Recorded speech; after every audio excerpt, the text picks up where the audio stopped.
This is Alan Bush with the Daily Financial Forecast for Tuesday, April 25th.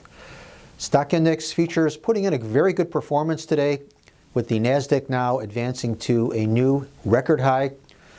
Other indices also sharply higher. We do have corporate earnings for the most part coming in better than expected. Also the consumer confidence report actually coming in a little weaker than expected, and yet stock index futures ignoring that negative and continue to advance. So that in itself should be viewed as a sign of strength. Moving over to the currencies, the dollar index continuing to be an underperformer, even though we do have increasing prospects of the Fed raising rates at its June meeting. The dollar index now lower for a second day.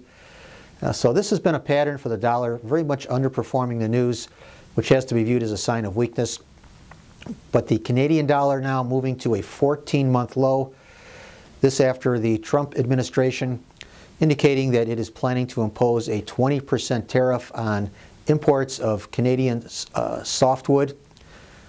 So some weakness in the Canadian, which is probably going to follow through, I would have to say, to the downside with this political news to the forefront. Interest rate futures markets under pressure as flight to quality longs continue to be liquidated.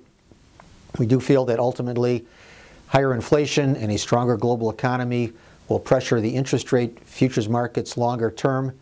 And in the gold and silver, flight to quality longs being liquidated there as well, especially with stock index futures putting in such a good performance. Ultimately, though, with the geopolitical influences waning to some degree, that being a short-term negative, it's the inflation influence that will dominate and take this market higher. So breaks should be used as buying opportunities in the gold.